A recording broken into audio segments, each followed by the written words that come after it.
চকরিয়া উপজেলা স্বাস্থ্য কমপ্লেক্সে সাংবাদিকদের সঙ্গে মতবিনিময় সভা অনুষ্ঠিত। কক্সবাজারের চকরিয়া উপজেলা স্বাস্থ্য কমপ্লেক্সে চিকিৎসা সেবা প্রত্যাশীদের বিভিন্ন বিষয়কে গুরুত্ব দিয়ে স্থানীয় কর্মরত সাংবাদিকদের সঙ্গে মতবিনিময় ও আলোচনা সভা অনুষ্ঠিত হয়েছে। শনিবার 25শে এপ্রিল 2026 ইংরেজি সকাল 11টায় উপজেলা স্বাস্থ্য কমপ্লেক্সের সম্মেলন কক্ষে এ সভা অনুষ্ঠিত হয়। সভায় উপস্থিত ছিলেন উপজেলা স্বাস্থ্য ও পরিবার পরিকল্পনা কর্মকর্তা ডাক্তার মোহাম্মদ জাইনুল আবেদিন, চকরিয়া প্রেসক্লাবের সভাপতি সাংবাদিক মোহাম্মদ আলী হোসেন, অপর অংশের সভাপতি সাংবাদিক এম ওমর আলী, আরেক অংশের সভাপতি সাংবাদিক মোহাম্মদ আব্দুল মজিদ।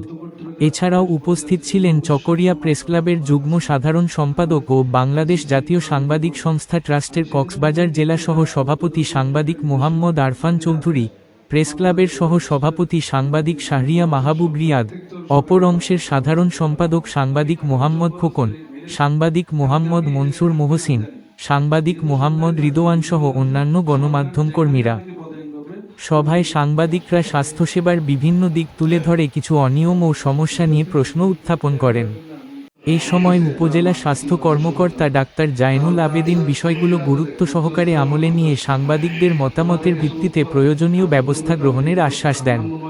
সভাটি উন্মুক্ত আলোচনা ও মতবিনিময়ের মাধ্যমে শেষ হয়। কিন্তু ওনাদের তদবির এত বেশি আগে তো ছিল, ইন্টারভিউর সময় ছিল, এখন কিভাবে আছে এটা আমি জানি না, কিভাবে তাল মিলিয়েছিল।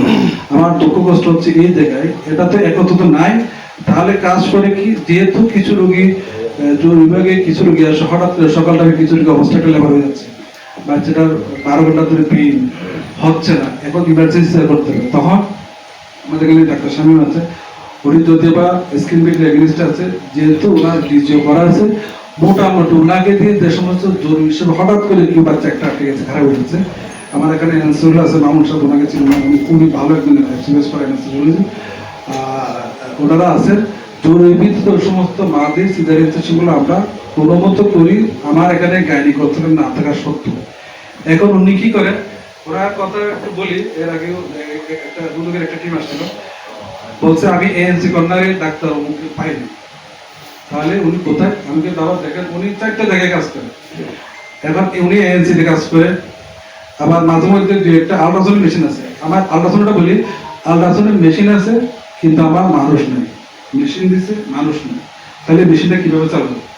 আমি চাইলে তো মেশিনটা বন্ধ করে দিতে পারতাম, কিন্তু সরকারের এত বড় একটা দামি জিনিস, এটা নষ্ট হয়ে যাবে। এই হিসেবে করে আমি যারা মোটামুটি আল্ট্রাসাউন্ড ট্রেনিং করা আছে, ডিগ্রি করা আছে, ওনাদেরকে কোনো মতে হাতে পায়ে দিয়ে রিকোয়েস্ট করে, বাবা আপনি আপনার সিজারিয়ান করেন, এই করেন সেই করেন, সবকিছু করেন, আমার এখানে ডেলি অন্তত 3-4টা গরিব রোগীর 5টা রোগীর আপনি আল্ট্রাসাউন্ডটা করে দিন, তাহলে আমার মেশিনটা চালাতে হবে। মেশিনটা নষ্ট হবে, গরিব মানুষ যেগুলো